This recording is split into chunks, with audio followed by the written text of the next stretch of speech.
Welcome to this edition of When the Biomass Hits the Wind Turbine, a discussion of sustainable living and what that means to you and me. I'm Jay Warmke. I'm Annie Warmke. And we're both here today talking about being an active bystander, or 90% of success is just showing up. So, Annie. Isn't that the truth? I know. Well, I don't even know what an active bystander is. What do you mean by an active bystander? Well, I think you're going to find out today, and I hope you behave yourself, because you are definitely a person who finds it difficult to be an active bystander. You're the one who says, wait a minute, let's see if the car is going to blow up first before you race over there to rescue the guy. Okay, yeah, I would say that's a safe bystander. Okay. All right, so we'll find out the difference between being a coward and being an active bystander. Okay, good idea. But here, we're making fun, but just right. I want to say that I feel like this is an important topic, and I'm really glad we have a guest to help us with this today, because I feel like we're at a time in our culture where we have to learn how to actively help each other. And I think we also have to figure out how to honor that part of ourselves that feels dissent and wants to change things. And I think this is maybe the beginning of talking about that a little more. So. Okay, but you haven't gotten into my question of what is it? What is an active bystander? Okay, well, from your perspective. I don't want the Mara. expert's perspective yet. I want to know an uninformed perspective, and then you are going to be proven probably wrong. Okay, well, so I'll give an illustration of what I think an active bystander is. One time, so I used to organize lots of battered women's projects back in the early days of battered women's projects. And I was in a hotel with a group of my board members from the Women's Fund that I had started. And I noticed this woman kind of being pulled by this guy. They were up on a balcony. So I surveyed to see, did he have a weapon, what exactly was going on. And I started walking up the steps to him. And I said to the woman in a really clear, bold voice, are you okay? And it stopped everything for a second, and just enough for him to kind of back up a step. And then I saw he's not going to attack me. So I came up to her and I put my arm on her arm and I said, how can I help you? Are you okay? And she said, I'm okay. And she was crying by then. And then he's ordering me to back up. And then it went from there, where I came down and got the hotel person to call the security guard, who did have no clue of what to do. So I had to keep doing the intervention. But the woman eventually left with me.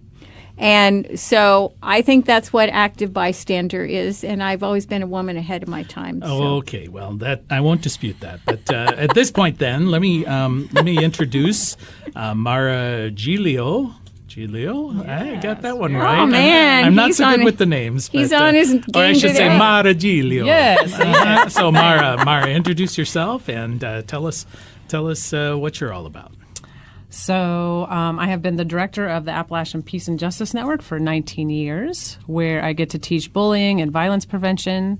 Basically, we teach social-emotional skills to prevent bullying and violence. So the more empathy you have, the less you want to be in conflict with people.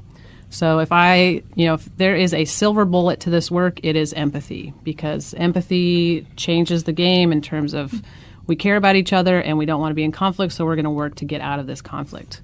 If you don't have empathy, then you have sociopathy.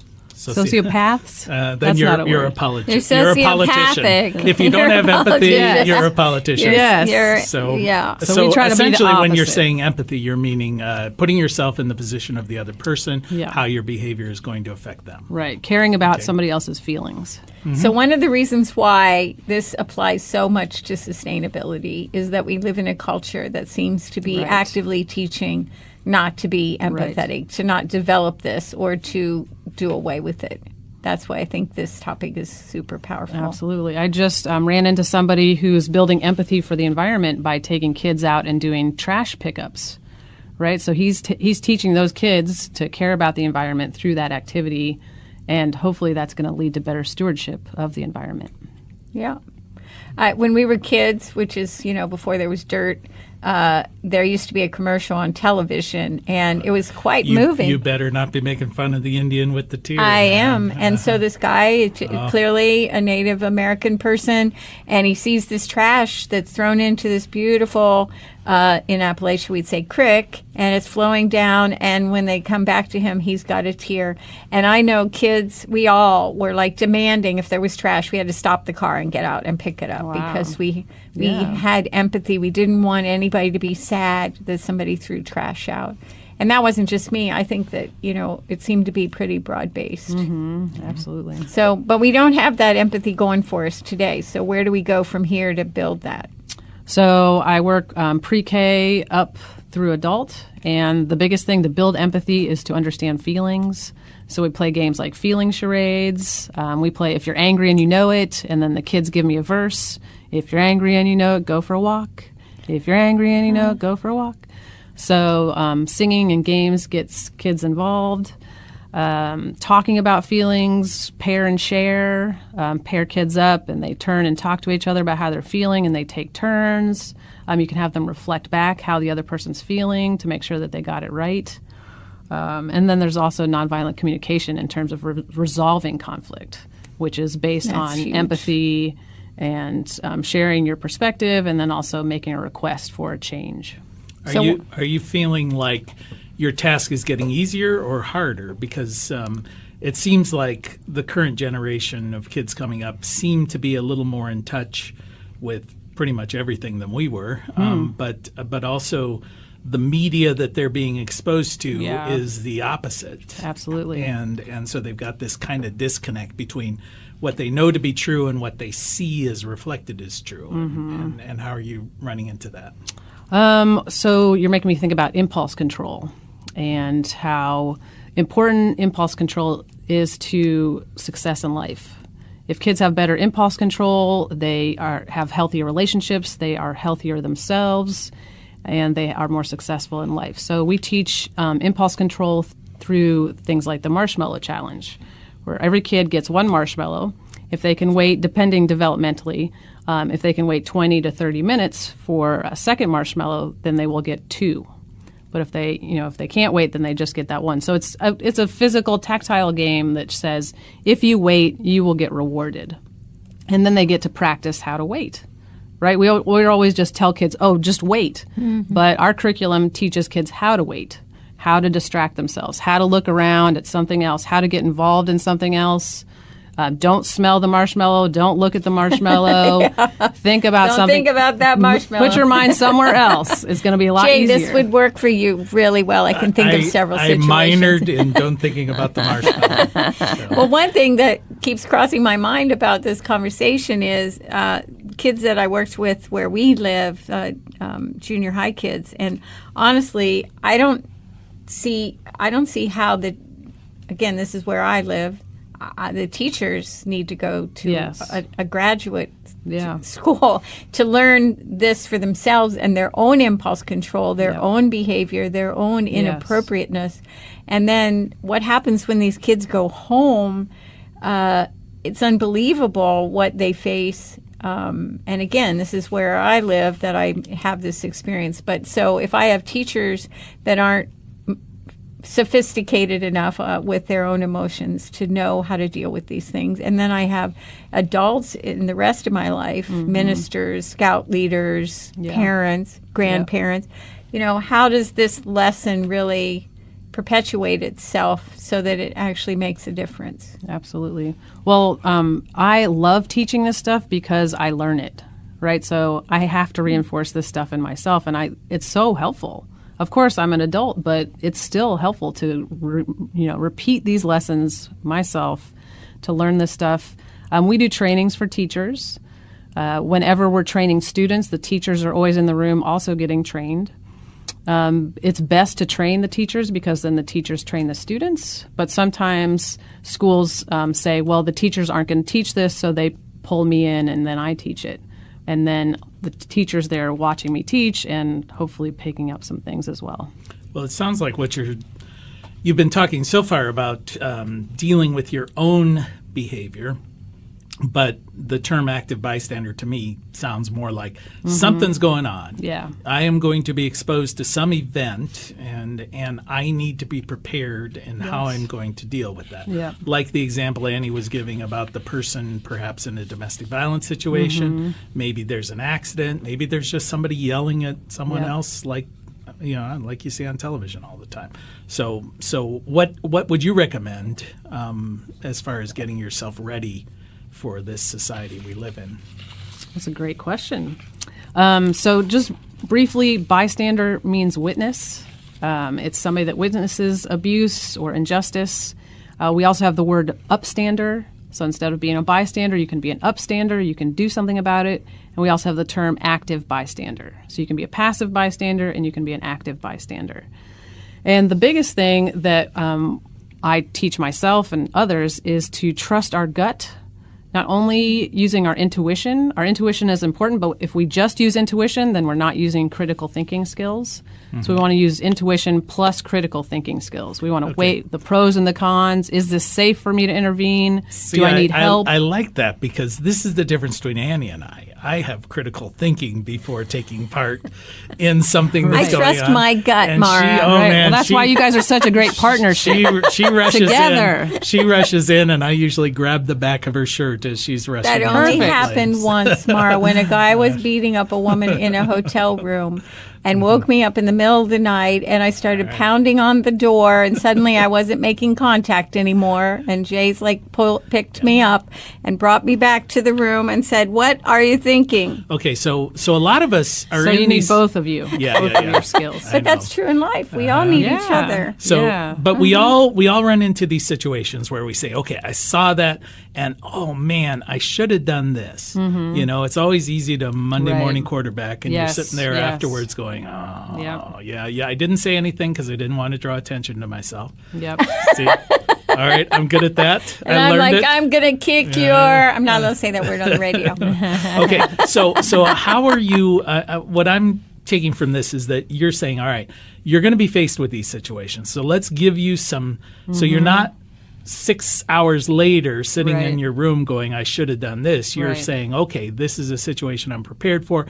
This is what I'm going to do. Absolutely. So now when you teach this to kindergartners or one thing, that's one thing. But how about it's somebody who's fully relatively developed, you know, their frontal lobe is working in a manner of speaking. You know.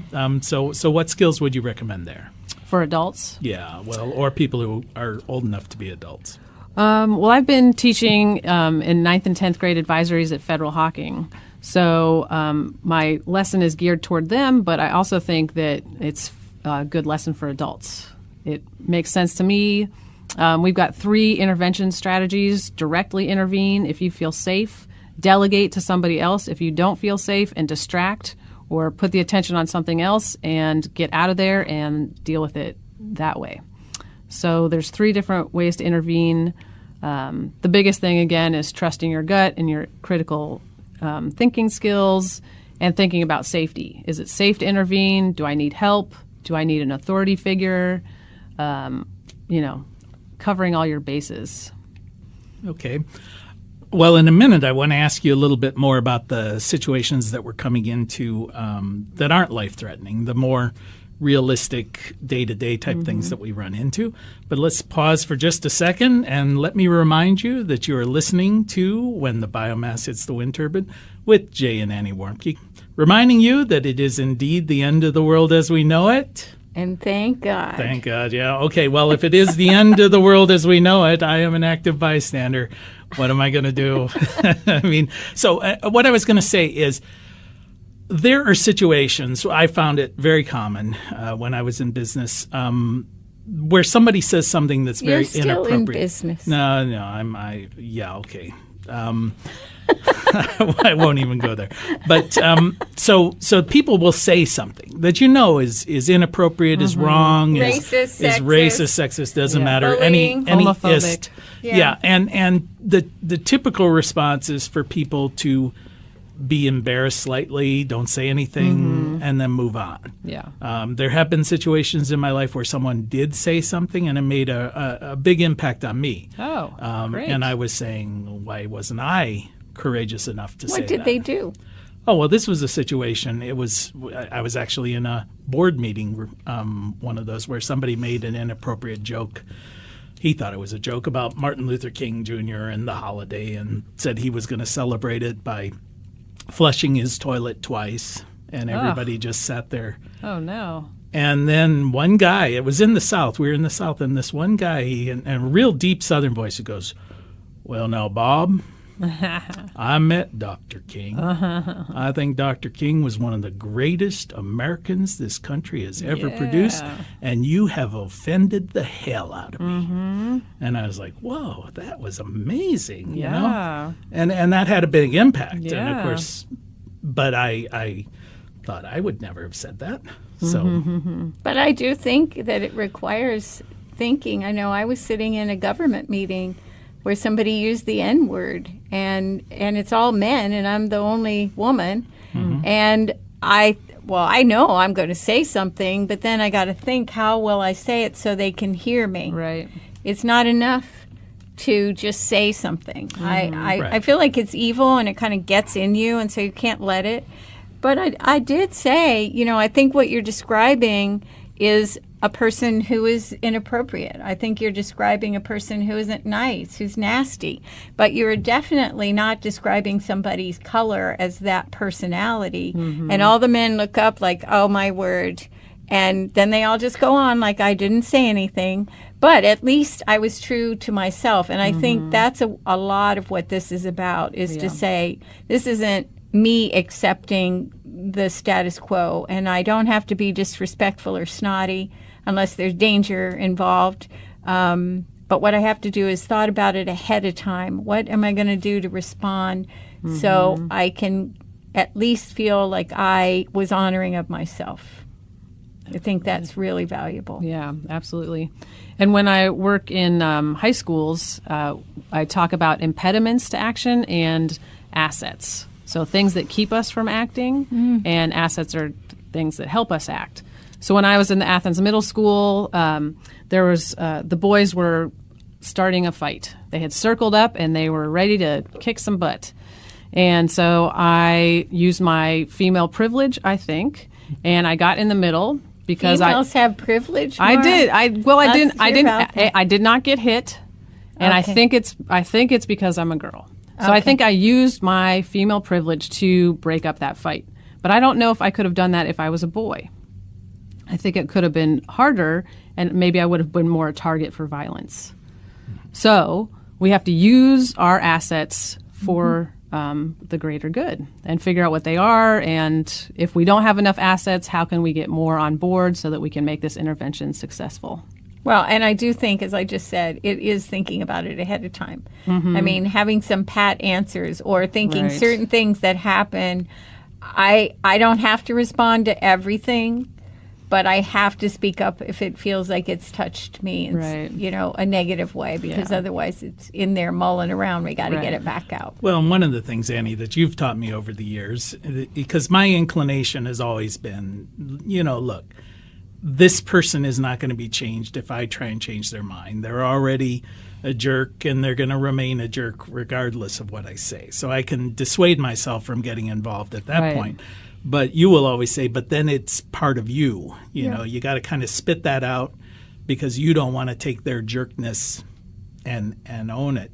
But how do you overcome, because we hear a lot of this where you're being overly sensitive, you're being a snowflake, you're creating these... Wait, what's it mean to be a snowflake? That I don't sounds know. like such baloney. It's a I don't term know. that people use. It's like the poisoning the well in any kind of dismissing. argument. It's saying, if you complain about what I do, you're being overly sensitive, you're a snowflake, I can call you a name. Doesn't even matter. I think snowflake's kind of nice. Call me a snowflake all day long. That's, Everyone's different. then, Everybody's aren't they? individual, That's kind and of I- and beautiful. yeah, I like that. all right, so we're all snowflakes here talking about how, but these are ways people try and essentially dismiss you It's the bully saying you can't fight back Right. because Yeah. and you'll give whatever reason. So what tools are you going to give me Well- to get over being called a snowflake?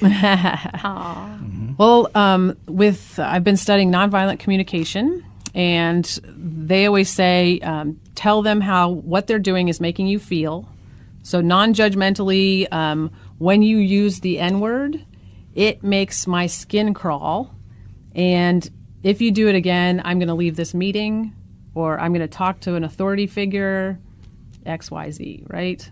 Or if the authority figure was already sitting there, it's like, Right. okay. Or what if the Right, authority right. figure is the one doing it? Yeah, Yeah, exactly. that's And that really makes it much tough. harder to intervene, right? Yeah. If this person has power over you, then you've got to deal with that power dynamic. Yeah. Do you want to stay in that power dynamic, or do you need to shift that? Can you get more power? Can you band together with other people and gain more power with the authority figure? So Yeah. Can't these techniques also, though, then be used as a bullying method? I just recall dealing with people who were so politically correct that any statement you ever said had to be completely rephrased because calling somebody, right. a woman was being bad, calling somebody a boy was being bad, calling somebody a truck driver was being bad. They all have their pet little terms, and so isn't that also a weapon? Is that just another form of bullying? I think you can use anything. Yeah, the other day, it all somebody decided that it was my turn to do perspective taking. They were like, now you need to take my perspective. And I was like, what? I hear your perspective, but I'm not going to take it. Like, I'm fine with my perspective. I trust myself. I'm self-referencing. And that was a man, it was kind of mansplaining me, but you just have to stay firm. Nonviolent communication has taught me that there's a difference between requests and demands, right? You can demand something that feels forceful, that doesn't feel voluntary. But if you make a request, say to my friend, I make a request that he not use the B word because I feel like that's really sexist and rude. And if he doesn't stop, then maybe I'm not going to be his friend anymore. Yeah.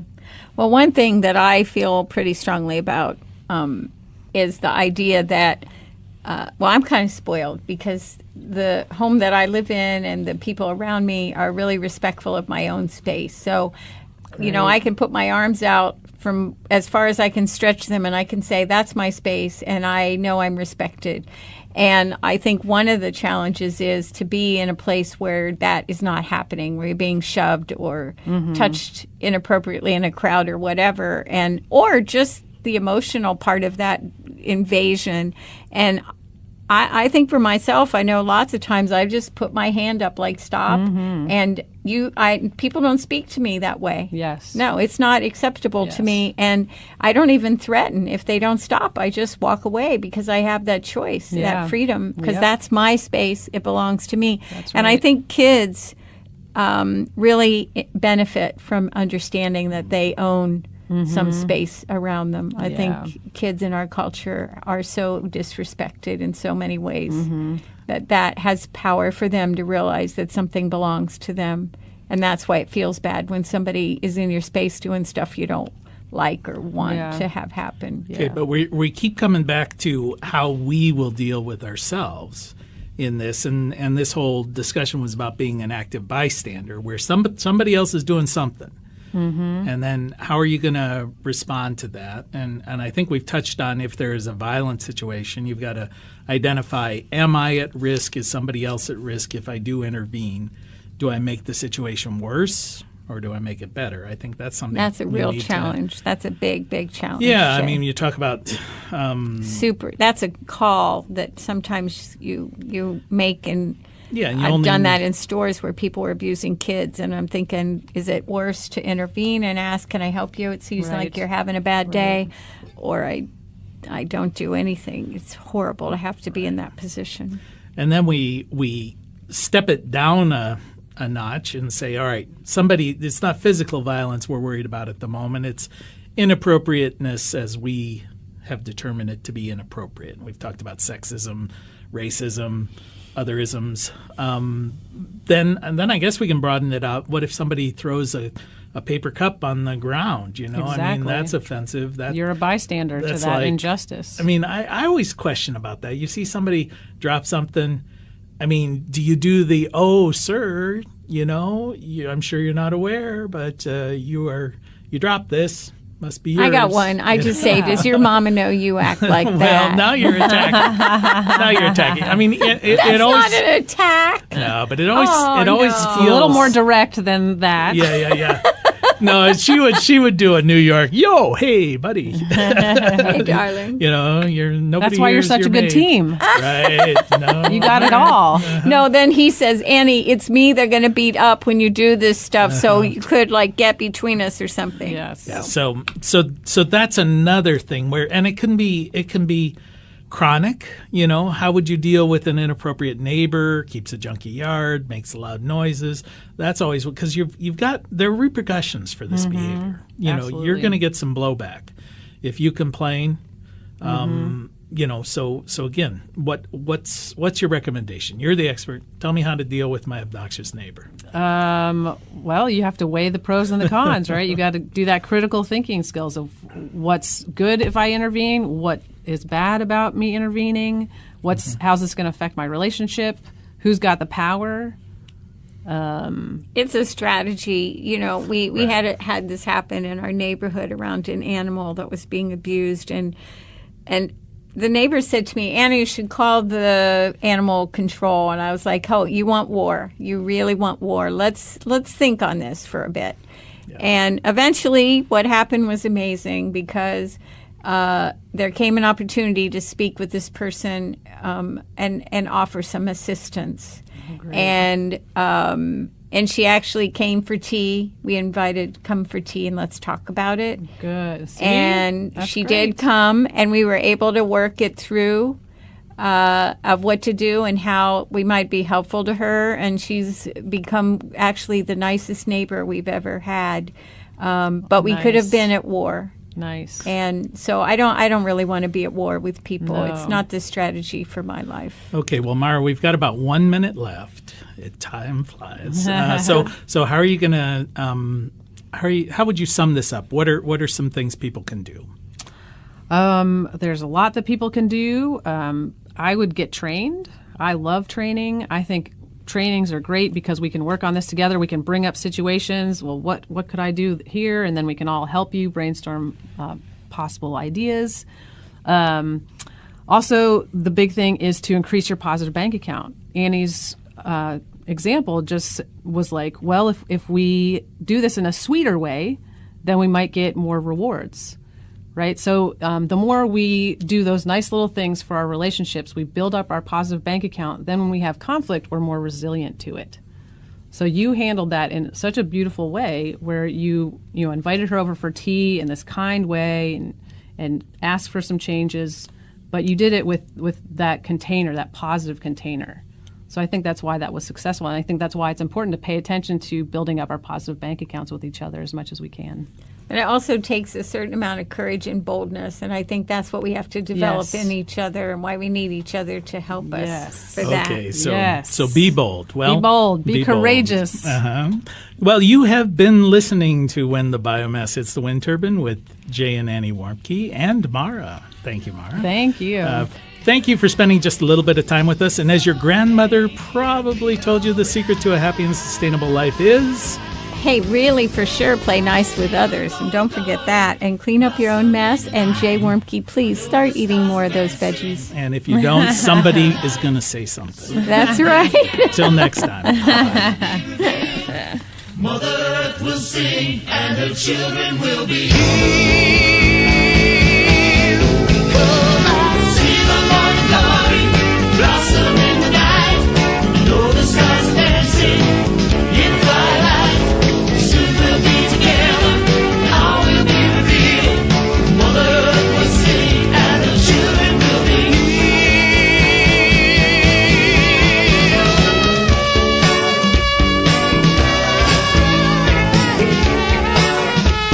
You can find more information on living sustainably in our unsustainable world at bluerockstation.com.